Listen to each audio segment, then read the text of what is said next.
মোৰ পেজত আপোনালোকে সদায় ইজি আৰু টেষ্টি ৰেচিপিয়ে পাব।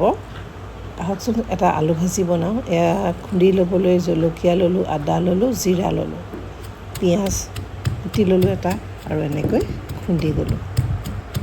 মই মিক্সি জাৰত খুন্দা নাই, এনেকৈয়ে খুন্দিছোঁ, কাৰণ অকণমান খহটা হৈ থাকিলেহে এই ভাজিটোৰ সোৱাদটো বাঢ়ে। চাবচোন।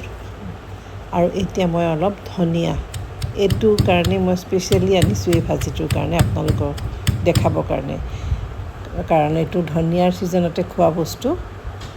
জলকীয়াৰ গুড়া দিলোঁ আৰু ধনিয়াৰ অকণমান গুড়া দিলোঁ, অকণমান পানী দিলোঁ আৰু এইখিনি এনেকৈ খুন্দি গ'লোঁ।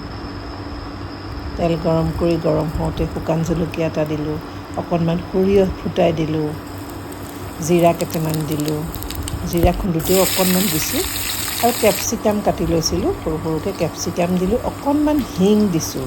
হিং খোৱাটো ভাল, আৰু সেইটো মই আৰু নকওঁ, আপোনালোকে গুগলতে চাৰ্চ কৰি ল'ব। আৰু হিংখিনিৰ ওপৰত এতিয়া দিলোঁ সেই মছলাখিনি, খুন্দি থোৱা মছলাখিনি। চাওক ৰংটো ইমান ধুনীয়া হৈছে। হালধি অকণমানো এড কৰিছোঁ আৰু এতিয়া ভাজি যাম।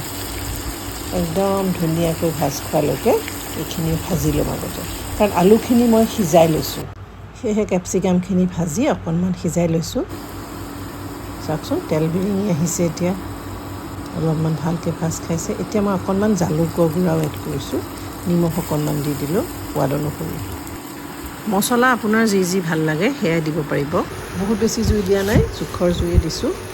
আৰু আলু এনেকৈ কাটি ল'লোঁ। আপুনি সৰু সৰু আলু থাকে যে, তেতিয়া সেই সৰু আলুটো বাকলি গুচাইও ল'ব পাৰে সিজাই পেলাই, সেইটোতো বহুত ভাল লাগে।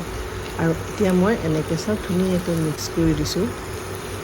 দেখিয়ে আপুনি গম পাইছে চাগে এইখন ভাজি কিমান সোৱাদ ভৰা হ'ব, নহয়নে?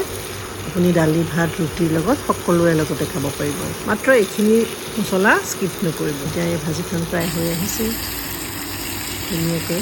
আপুনি যেনেকুৱা জোখতে, যদি অকণমান পানী দিম বুলি কয় পানীও দিব পাৰে, কিন্তু মই পানী দিয়া নাই। মই খালি খুন্দনাটো খুন্দি অকণমান পানী দিছোঁ ইয়াত, কাৰণ খুন্দনাখিনিত যে লাগি আছিলে। অকণমান ওপৰত ধনিয়া ছটিয়াই দিছোঁ। আপোনাৰ যদি ধনিয়া নাথাকে তেতিয়াহ'লে স্কিপেই কৰিব, কিন্তু ধনিয়া হ'লে মানে খাবলৈ বেছি ভাল হয়। কাৰি পাত্তা দিব পাৰে, কিন্তু কাৰি পাত্তা দিলে অলপমান ফ্লেভাৰটো বেলেগ